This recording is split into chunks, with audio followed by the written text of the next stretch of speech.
All right. What's up, everybody? Thanks for clicking this video. Thanks for tuning into my channel. My name is Simon Hill, Black American from Louisiana, aka Mr. Delks Moses, aka Mr. Anoints Himself with Grease, governed by Caprice. Coming to you live from Budapest, Hungary. Today is April 7th, 2025. It's about 8:30 p.m. where I'm at right now, and we are continuing our reading of Neil MacMaster's powerful 2001 book, Racism in Europe from 1870 to the year 2000. This book was written by a professor of history at East Anglia University, a white man, so you know everything he's saying in here is very true for all the racist white supremacists out there and for also all the bootlickers out there as well. So this book you can pick up on Amazon for the humble price of only $22.52 or $66 hardcover. We've been reading quite a few sections of this book. We're still in part one, but we're finishing up part one today and jumping into part two. In part one, we covered the history of anti-blackness in Europe and also the history of anti-Semitism in Europe as well. Shout out to my guy Kamal for jumping into the chat with the pound sign. Pounds to you, Kamal, and shout out to everybody else who's gonna tune into this live stream. And if you're gonna watch this in the playback, know first and foremost that at the beginning of every book react, we will read the comments. I'm only going to be reading the comments for the booked react videos for people that have engaged with the text or generally anybody who has anything to say about the booked react series, because this is what I'm pushing right now. And we have one new comment from the last time we spoke. I believe this is under part two of this series, and this is from a person named rsync9490. And he says, anoints himself with grease equals washing regularly, so his skin dries out regularly. So he needs grease. Good hygiene dressed as an insult is hilarious. I like that. I really like that point. You know, I started my video today by saying anoints himself with grease, governed by Caprice. This was a quote from a racist white man who went to Africa, many centuries ago and was writing those types of vicious texts, dehumanizing our people. And I just thought the last two lines of what he was saying about the black folks he saw hilarious. And it was hilarious because the two lines rhymed, and I used to be a rapper, so I'm like, a fan of anything that has any sort of like barness to it. Like if it has any sort of rhythm or lyricality to it, I'm gonna be a fan of it. And so anoints himself with grease, governed by Caprice sounds like something like MF Doom would say or Sean Price would say. So I thought it was funny. But if you look at it, from the perspective of really analyzing what the white man says, yeah, anointing himself with grease means that he washes himself regularly. So somebody who washes themselves regularly needs to use lotions, oils, all sorts of skin treatment to maintain their skin. Unlike the Europeans who don't anoint themselves with grease. So they're not going to be doing this sort of stuff because they don't wash regularly or they didn't wash regularly. And going to the second line of what rsync9490 said, governed by Caprice equals he is honest, basically, forthright with his feeling and his mood.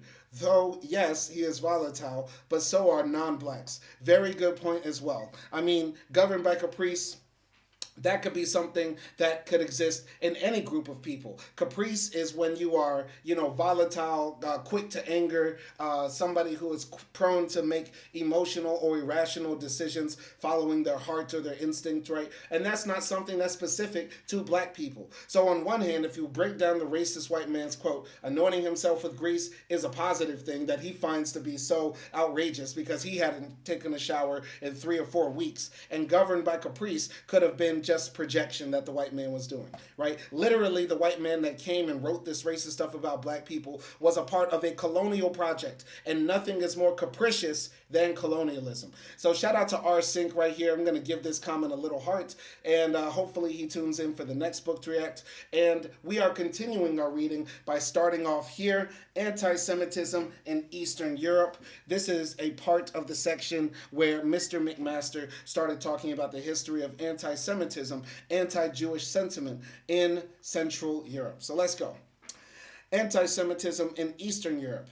During the last 2 decades of the 19th century, most educated opinion would have immediately associated the most violent and pernicious anti Semitism not with Germany, Austria, and France, but with Tsarist Russia, where a wave of bloody pogroms first erupted in 1881 and until 1882, and then on an even larger scale in 1903 to 1906. Turning to an analysis of the East European constellation of anti Semitism, attention is concentrated on Imperial Russia, which included Congress Poland, that was annexed by the late 18th century partitions, although similar conditions could be found in Romania, Bulgaria, Serbia, and Hungary.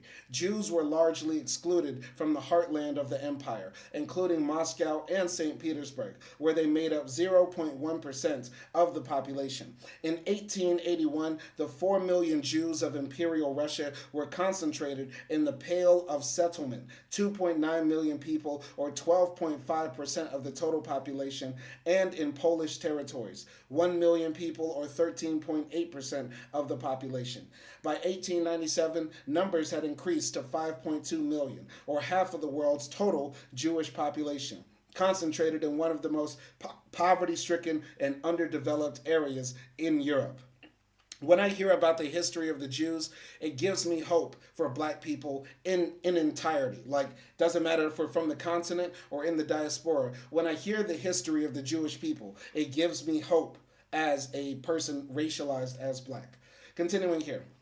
As in Germany, anti Semitism grew in response to the profound economic and political tensions of modernization, as market forces penetrated the almost feudal agrarian society, while a late and explosive industrialization in the major cities led to mass inward migration and the creation of a volatile proletariat. However, the situation was quite different in that anti Semitism was barely influenced by the ideological and scientific racist forms that emerged in Western Europe, but was expressed in terms of the traditional Catholic and Orthodox anti-Judaism of an ignorant, superstitious peasantry. The 1881 to 1882 pogroms, while linked to a crisis of modernization, had more in common with the collective murderous assaults of medieval or pre-industrial Europe than they did with the type of political anti-Semitism found in the West. The archaic violence were invariably fueled by traditional religious beliefs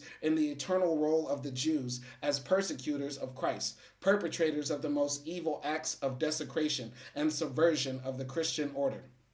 Enlightened West European opinion was appalled by the resurgence of medieval forms of irrational prejudice and rumor, that Jews had poisoned the wells of Christians or engaged in the infamous blood libel, the ritual murder of Christian children at the Passover, and the use of their blood to bake matzah or matzo.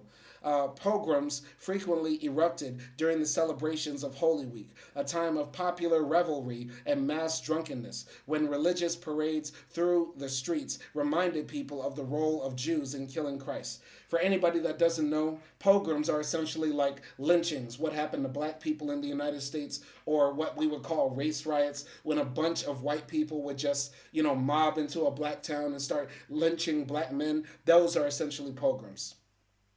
The infamous 1903 massacre at Kishinev, a town of 147,000 people, with a volatile ethnic mix of Jews, 50,000, Bulgarians, Serbs, Greeks, Macedonians, Albanians, and Germans, followed on from the murder of a boy, which was presented by both the Greek bishop and the anti-Semitic newspaper Bessarabia as a ritual killing. As Jews celebrated Passover on Sunday, April 19th, a mob of laborers, carpenters, draymen, and peasants began 2 days of looting and murder that left 47 Jews dead, 424 wounded, and 1,300 houses and shops burned or gutted. Sounds like Rosewood. Sounds like Black Wall Street.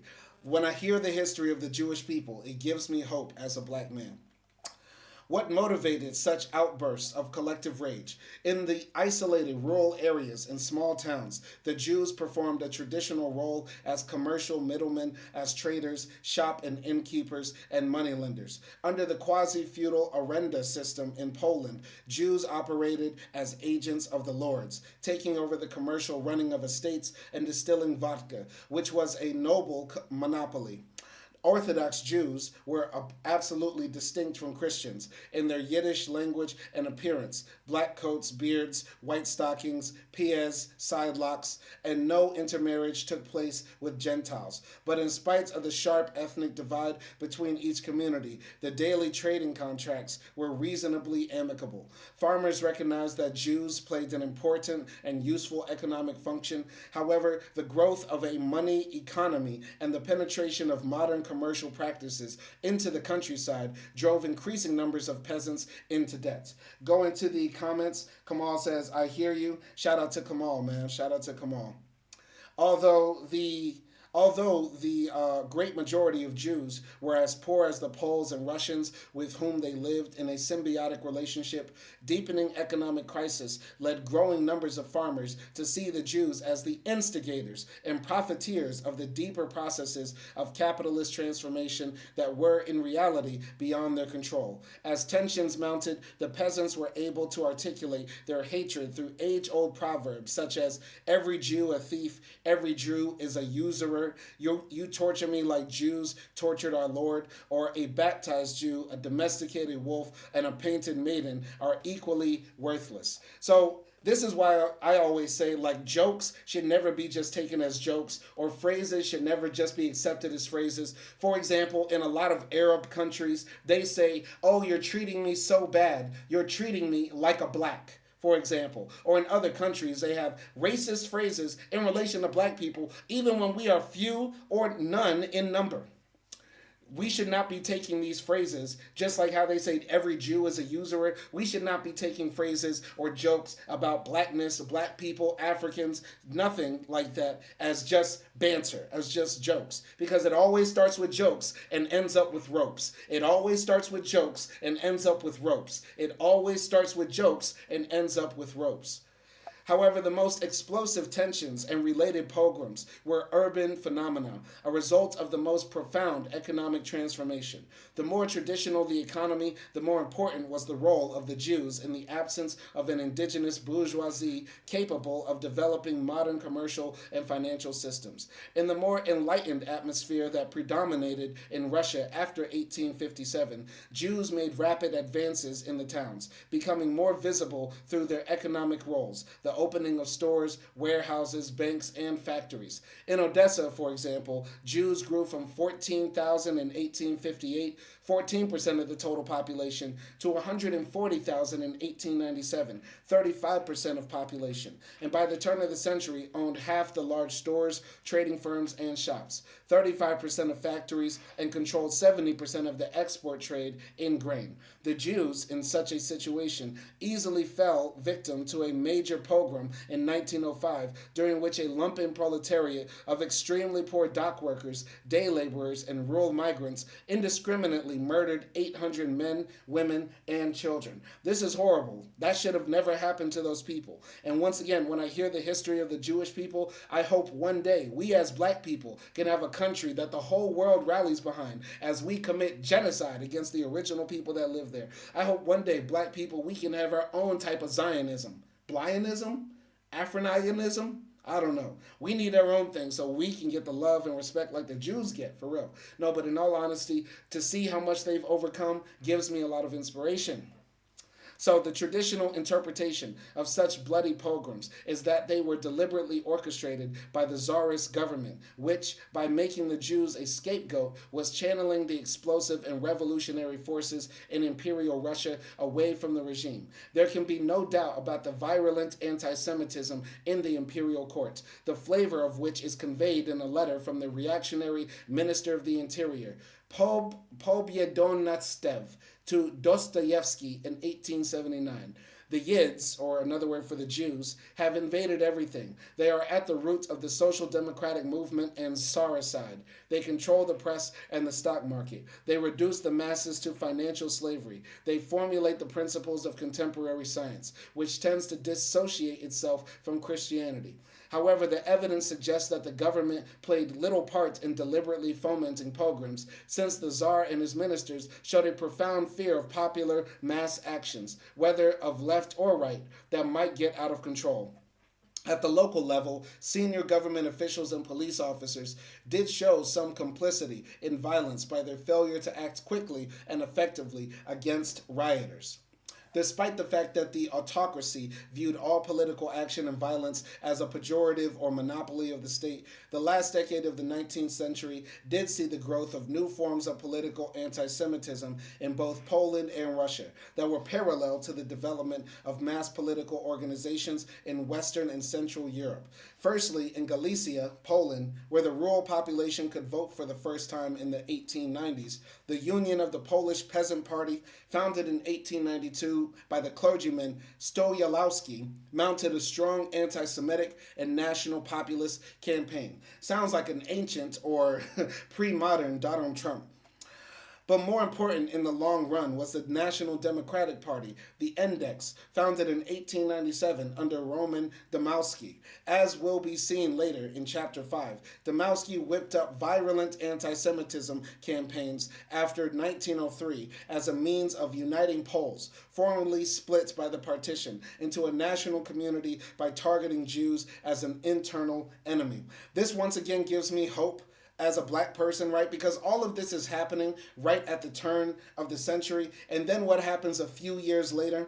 Then what happens a few years later in Russia, in Eastern Europe? Basically, the Jews get their comeuppance, and the Soviets take over Russia. Many of the Eastern European nations fall under the Iron Curtain, etc., etc. And basically, a lot of Jews actually get, lifted up. Now, Stalin was kind of bad to the Jews, and other things happened to the Jews under communism. That's not okay. But in general, man, this gives me hope as a black person. We might be living under the worst time ever in contemporary society to be black in America or in other parts of the Western world, as we're seeing fascism rise and rise and rise. But who knows what could happen in 1 decade or a decade and a half or two.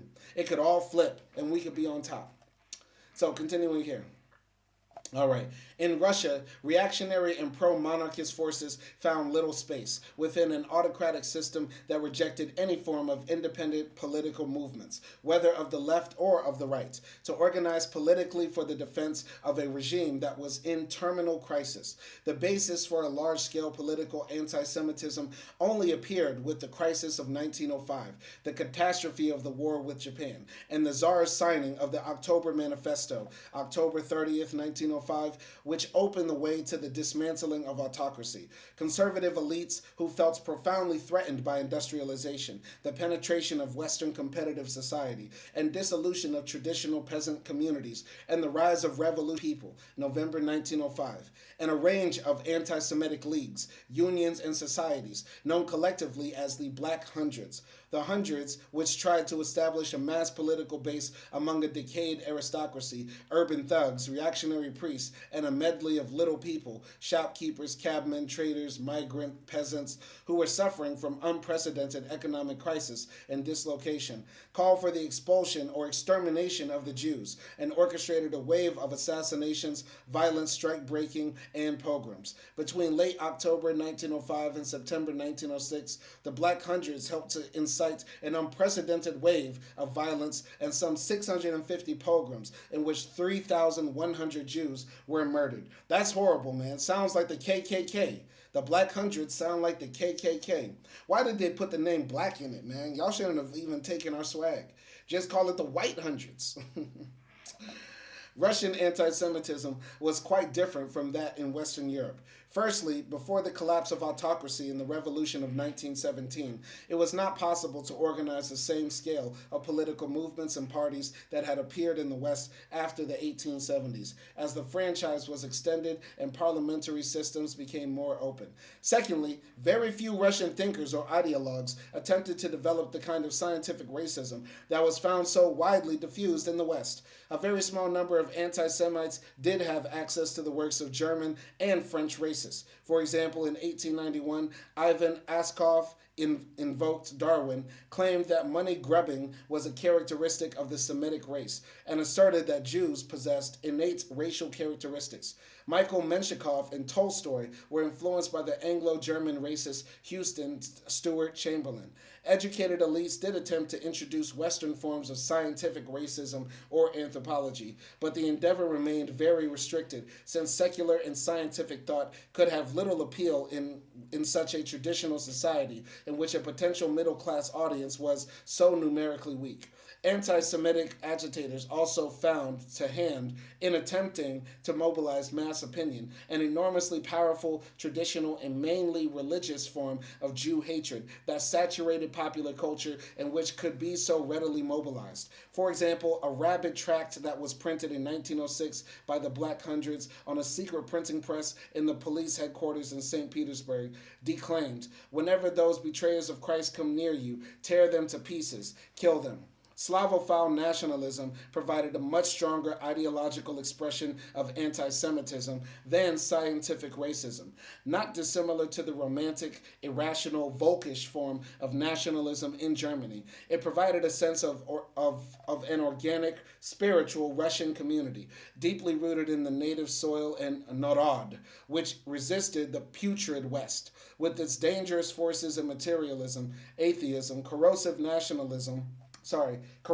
rationalism, scientific technology, and universal values. Boy, this book was written in 2001. That description of Russia applies to 2022 when they invaded Ukraine and all the justifications they gave. God damn. Man, it's so good cracking open a book and seeing that people have been thinking deeply about a lot of these things before a lot of the things came to the forefront, right? So this is the beautiful thing about reading, man. This is why I encourage all of y'all to crack open these books. That's why I do it, because when we think about, Russia's justification for fighting against NATO, a lot of it, they say is for military security of their borders and stuff like that. But, the second underlying narrative under all of this is that the West is decadent, the West is homosexual, that the West is too woke, all this sort of stuff. So Russia's war on Ukraine can be couched in a lot of that similar cultural warrior values, that they were talking about back then, more than 100 years ago, right? So continuing here. Anti-Semitic writers like Dostoevsky and Danielewski. That's so crazy. I thought Dostoevsky was actually Jewish, right? And I like Crime and Punishment. I actually like that film, but I didn't know he was an anti-Semite.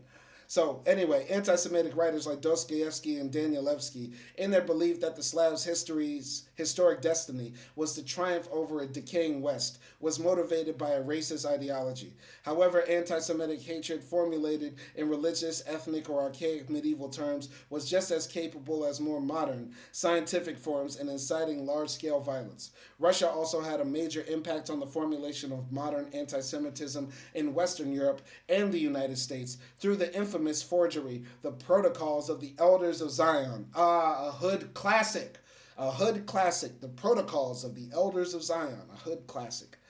Which diffused the powerful myth of a Jewish conspiracy for world domination. Within the Eastern constellation, a brief mention of Hungary is important, since it demonstrates the extent to which the potential for anti-Semitism could be constrained by social and political factors. By 1920, Hungary had a large Jewish population of 473,355, or 5.9% of the total population, of which 45% were massively concentrated in Budapest, where they constituted 23.2% of the city population. As in Poland and Russia, Jews held a key economic position in commerce and finance, as well as in the professions. 50% of all lawyers, 60% of doctors, 34% of editors and journalists.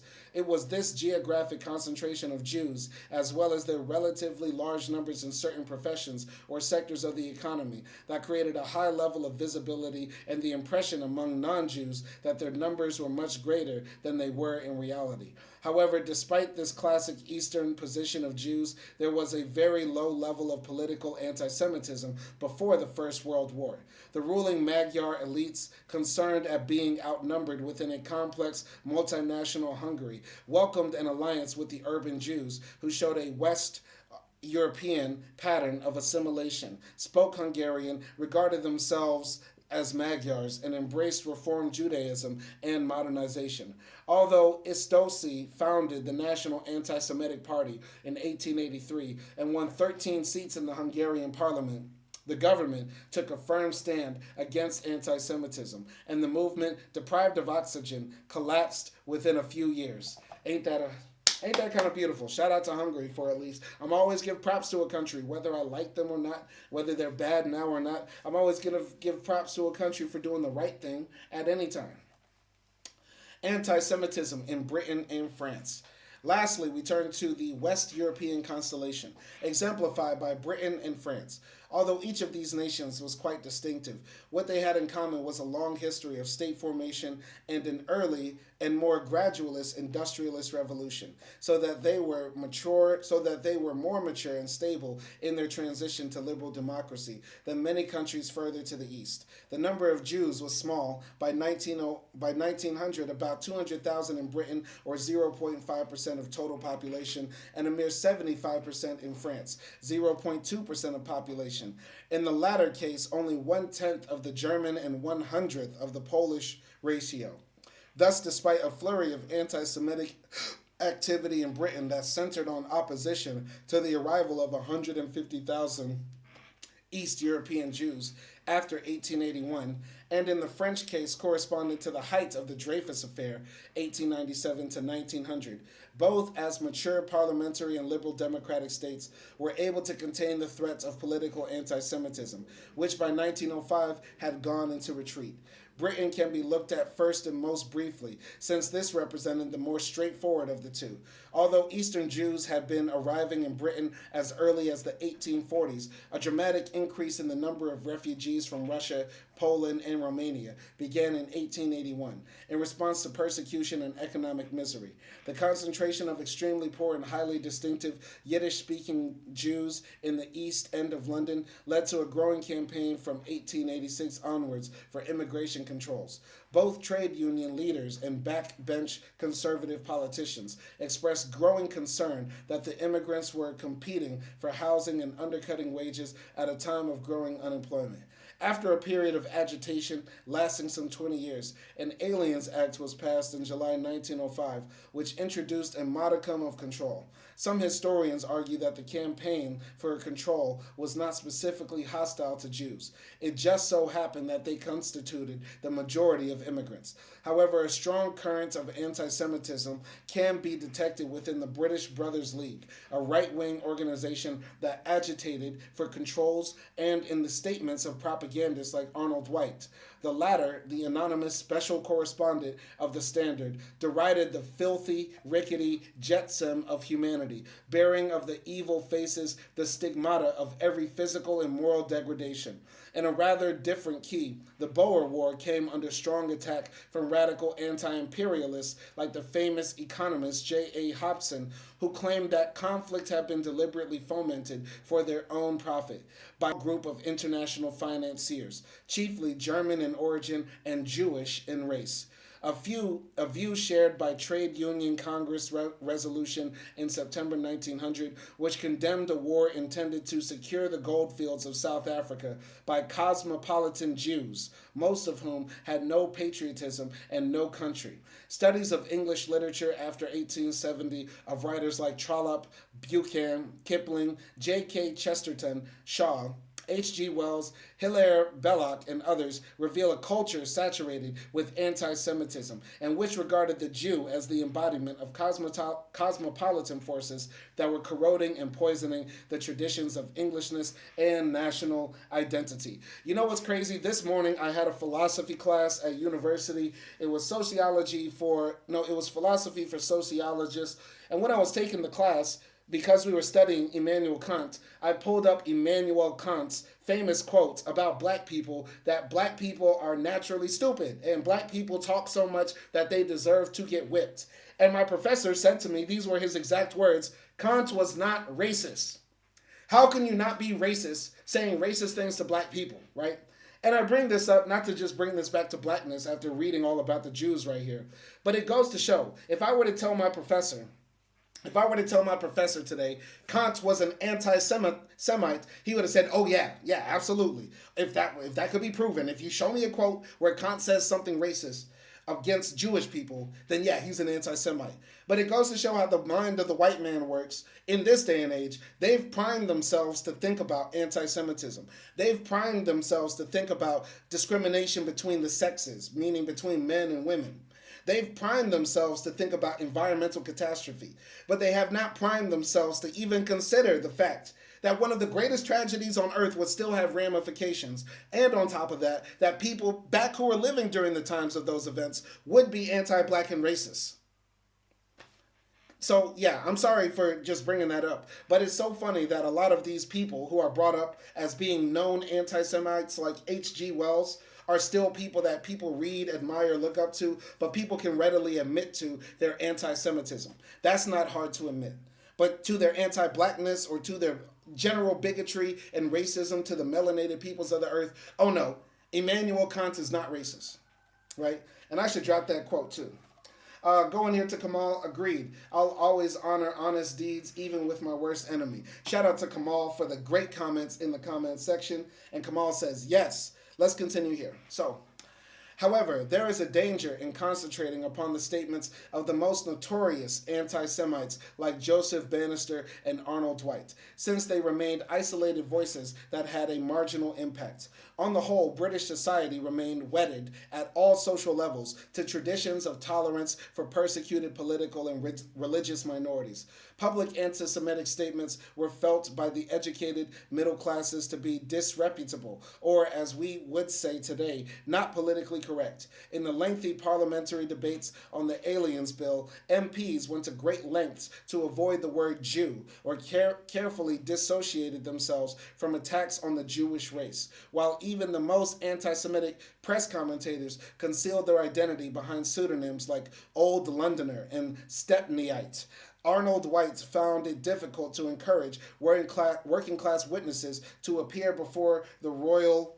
Sorry. Hold on. Okay. I don't know what this is. Okay, I don't know what this is about. Sorry. I got a text message that looked very important, but it actually wasn't. It's spam. Anyway, continuing here. Sorry.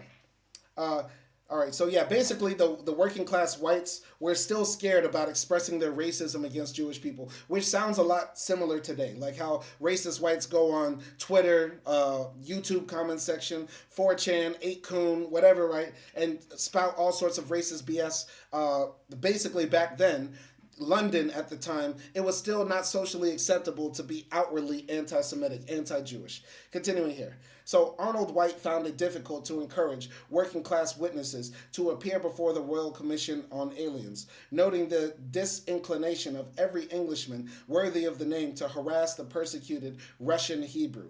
Political anti Semitism remained a marginal issue, one that barely found a purchase outside the confines of the East End of London and throughout the period between 1870 and 1914. In stark contrast to the continent, the only known case of the collective violence was a highly unusual anti-Jewish riot in South Wales in 1911. There was also a surprising absence in the research and writings of British physical anthropologists, eugenicists, social Darwinists, and other race scientists of any attempt to elaborate a specifically biological theory of Jewish racial identity. Robert Knox, in The Races of Men, 1850, did devote some space to an analysis of the Jews as a non-Caucasian race, as African and Asiatic, not European, but later physical anthropologists showed little interest in this field. This was not a reflection of any underdevelopment of race science as a whole, since Britain was a leader in Darwinism and eugenics, but rather of the relatively secure position of Jews within the society. In the absence of a significant anxiety about Jews as an internal threat to British society, most racial science, including eugenics, was more preoccupied with the dangers of class. As the left-wing scientist Lancelot Hogben remarked, in Germany, the Jew is the scapegoat. In Britain, the entire working class is the menace. Once again, it can be seen that the development of racial ideology did not stem from the impact of science and ideas, but rather the reverse. Race science was structured as an expression of underlying national attitudes and preoccupations. Many Jews were prominent within the eugenics society and leading eugenicists, perhaps reflecting the wider religious philo-Semitism Philo-Semitism of England, even admire the traditional marriage endogamy, sex hygiene, and unconscious eugenics of the Jewish people. As a great imperial power, British thinking on race was much more centered on colonial subjects, Africans, Indians, Asians, than it was on a tiny and generally tolerated internal other. So basically, what he's saying here is that the Jews were essentially tolerated in Britain because the powers that be made the whole working class the enemy. They made anybody who was poor, the threats who was at the door, right? Meanwhile, in other countries, the aristocrats, the noblemen, those at top made the working class hate the Jews, right? So, and also, the British were colonizing other places, going to different lands. So, most of their race science was focused on how is the African different than us? How can we dehumanize the African, the Indian, the Asian, etc., so that we can continue to enslave them and colonize them? Continuing here. The French Jews, profiting from the first act of emancipation in Europe, 1791, were by the 1880s highly integrated, upwardly mobile, and successful in education, the professions, and businesses. The exception being the Orthodox Jews of Alsace-Lorraine, who retained a distinct traditional identity. As in Britain, the gradual absorption and acceptance of Jews into French society was thrown into confusion by the immigration of backward East European Jewish refugees, especially into Paris. But unlike Britain, the influx of Yiddish-speaking Jews from Russia, Poland, Romania, and elsewhere coincided with a profound political crisis that reached its peak in the Dreyfus Affair. In the autumn of 1894, Captain Alfred Dreyfus was accused of passing military secrets to the Germans, a charge that reflected both a climate of paranoid nationalism as well as a consistent theme in European anti-Semitism, which viewed the Jews as a treacherous internal enemy. The anti-Semitic writer Maurice Barrès wrote, "I need no one tell me why Dreyfus committed treason. That Dreyfus is capable of treason, I conclude from his race." The 1895 program of La Jeunesse de l'Union Nationale defined its aim as the struggle against the Jew, the foreigner of the interior, completely refractory to all assimilation, irreducibly opposed to our traditions, our customs, our mentality, and our interests. It was only during 1898 to 1899 that the affair became a major event, splitting France into two warring camps. As Eugene Weber has shown in Peasants into Frenchmen, the process of wielding France into a unified nation-state in line with the promise of the Jacobin Revolution was still gathering pace under the fragile Third Republic.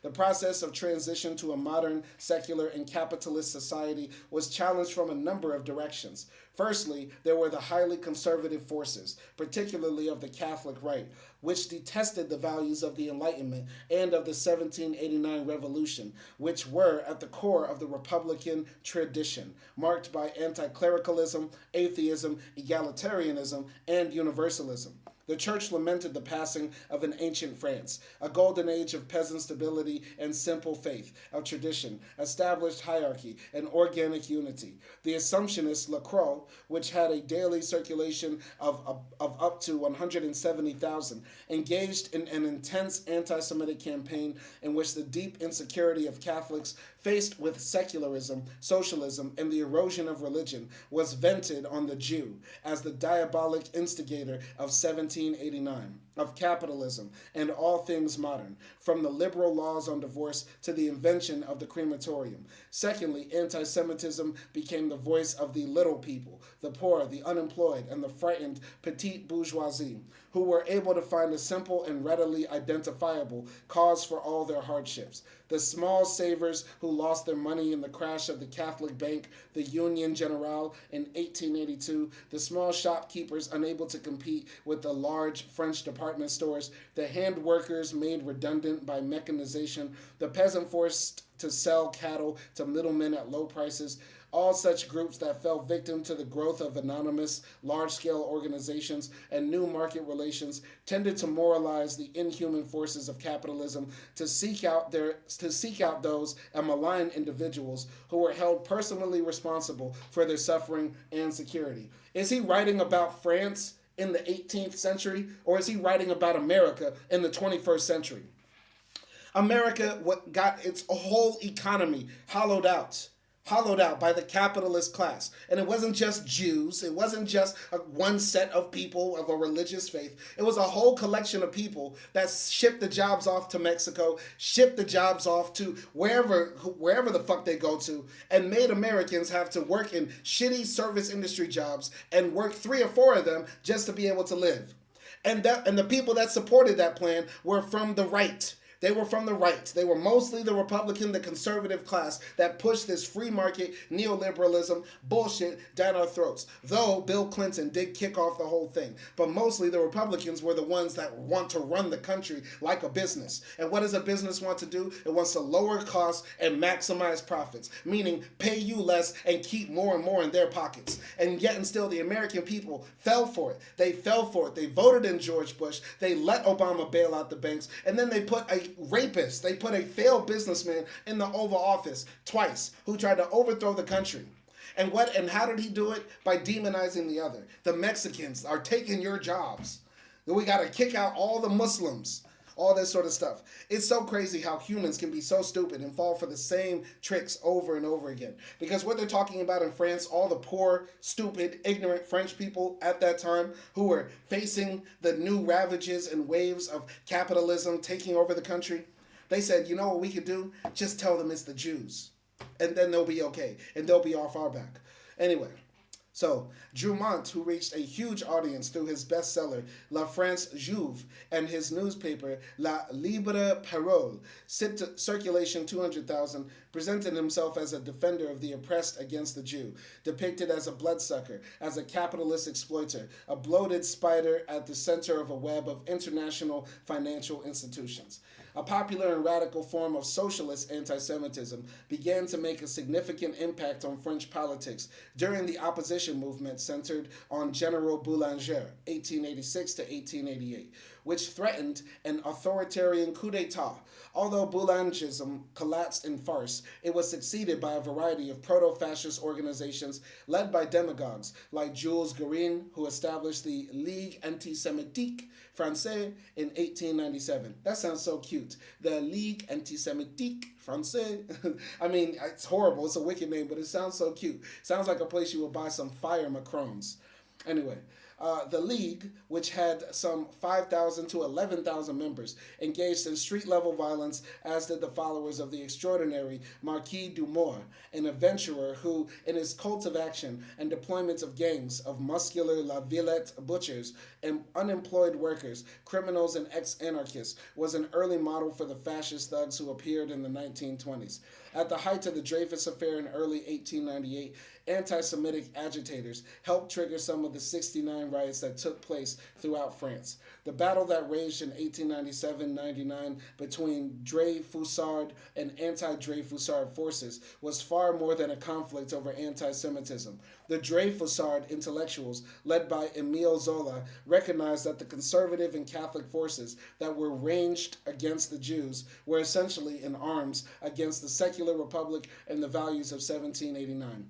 The emancipation of the Jews in 1790 to 1791 was a key symbol of the revolutionary tradition, the values of universal individual civil rights, citizenship, and equality before the law, and hence any move to drive the Jews back into the ghetto was read as an attack on the whole Republican edifice.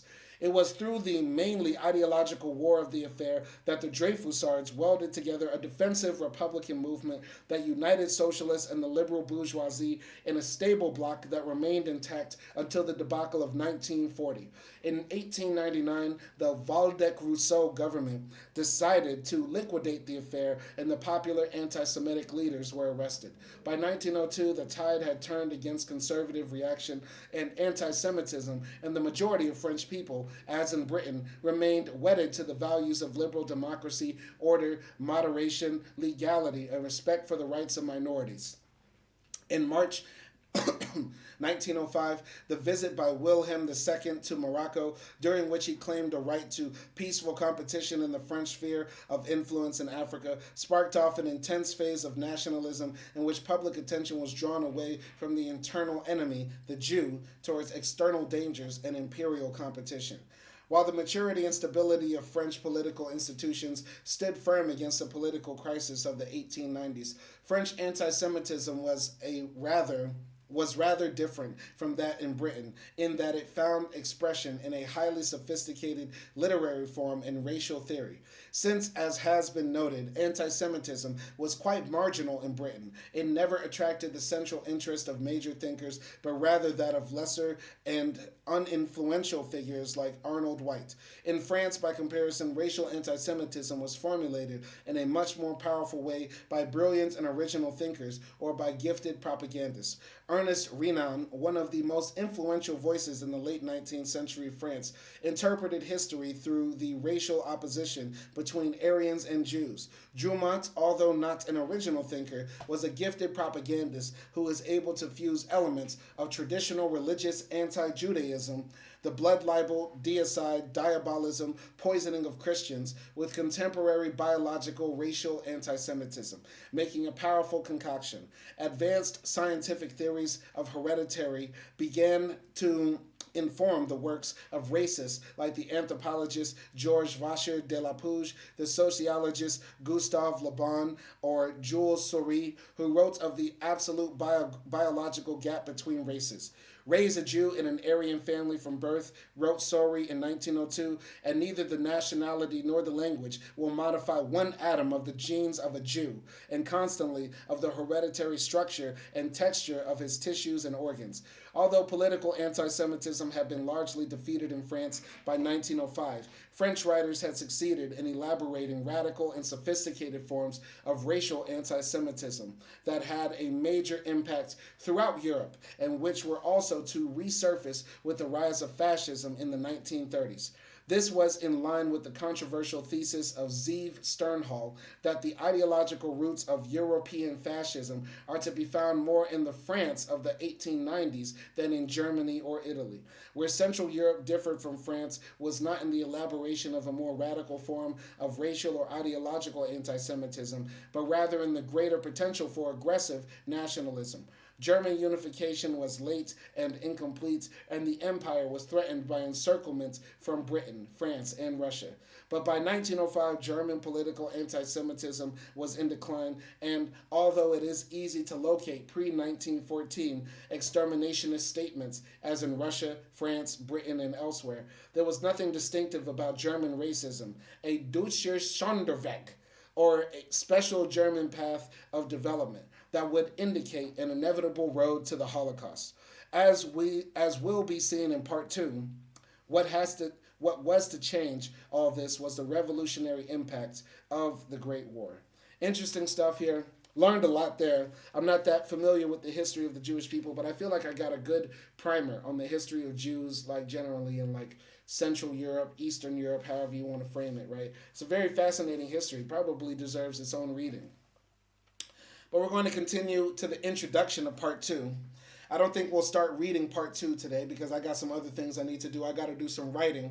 But I'll just read the introduction to part 2 and then we'll start this next section during our reading for tomorrow. So if you have any last comments or questions, get them out and read them.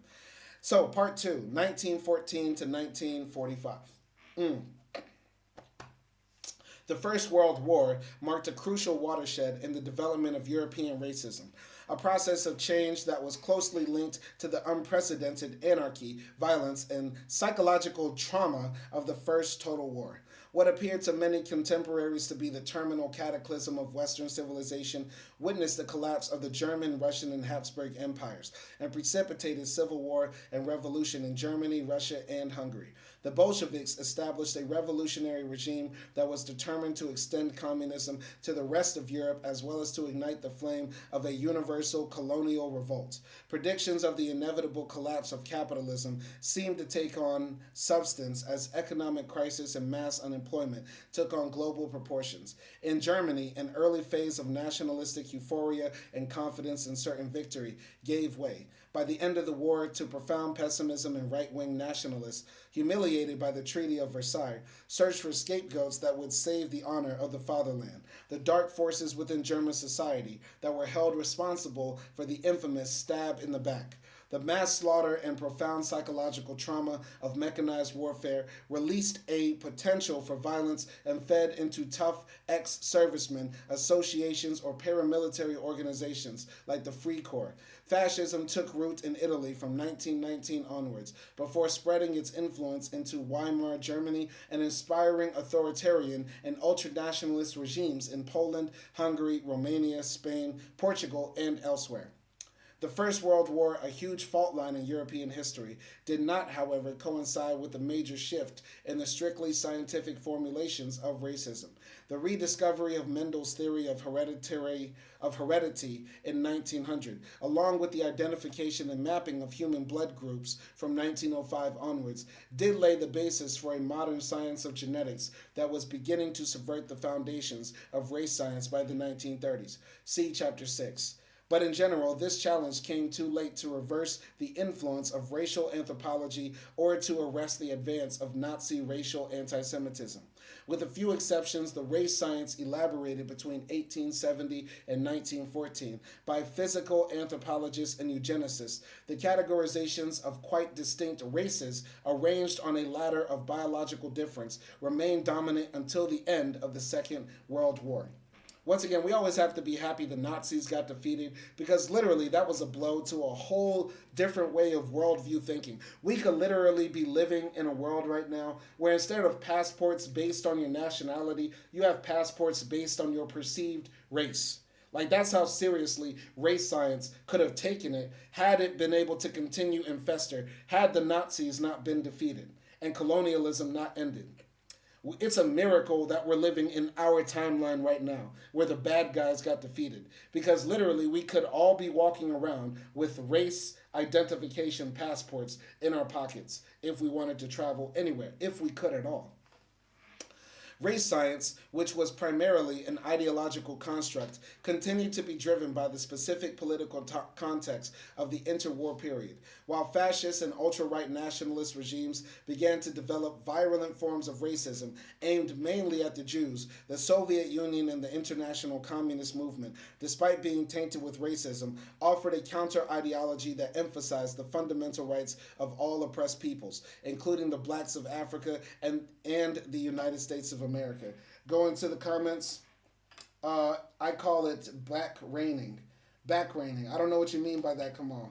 I call it back raining. Yeah, explain that. All right, anyway. Unlike the pre-1914 period, when ideas of race have provided an almost universal way of interpreting history and society, during the interwar period, the meaning of race became far more contested. This was especially true of the new generation of anti-colonial nationalists and revolutionary leaders like Kenyatta, Nehru, Gandhi, Nkrumah, Padmore, Ho Chi Minh, and Masali Haj, who, as students and migrant workers, organized and militated against racism inside Europe. The First World War saw an unprecedented recruitment of black colonial troops and workers into the war industries and the front line. And after demobilization, the first large and permanent settlements of non-Europeans appeared in France and Britain. Chapter 4 centers mainly on European reactions to the significant black presence and the first extensive and direct contacts with the savage within the heartland of the white civilized order. All right. So we're going to pick up on this next section, anti-black racism in an age of total war, black soldiers and workers in 1914 to 1918. We're going to pick up on this section. I'm really looking forward to reading this part. We're on part 4 of this amazing book, Racism in Europe by Neil MacMaster. Don't ever let these white folks tell you that racism is a new thing in Europe. We've never had the black people before in any European country. We've never had racism, brother. We weren't involved in slavery, brother. Don't ever let these white folks all across Europe tell you that, because their history is rife and rampant, full of bigotry, of hatred, of sickness, of disgusting, evil, wicked things. If you just open the pages of the book, don't believe the white man's lies. Don't believe the white man's lies. Just believe the white man when he's telling you the truth. And by the white man telling you the truth, we talking about Neil MacMaster's book, Racism in Europe. All of you need to pick this up. Don't believe the white man's lies. It's all bullshit. Pick up a book and read for yourself. That's why we do this thing, man. So yeah, shout out to everybody that tuned into the live stream chat. We're gonna go live for an hour every single day. Shout out to my guy Kamal for spitting mad facts up in here, and we're gonna continue to go hard every day. If you have a book that you want me to review, put it in the comments. Maybe we'll try to read it. If you have a film you want Acty and I to review, put it in the comments. We'll try to watch it and review it. Go subscribe to Backpack Bandits, the travel content I share with my wife. And also go subscribe to Culturalist Theory, a hip hop website where I do writing for. And continue to support your boy. I'm paying for my education myself. I'm going to university here in Budapest, Hungary, in sociology, paying for it out of my own pocket. So every dollar you send to this channel helps your boy continue to grow, develop his mind, and be a better person. So y'all be easy out there.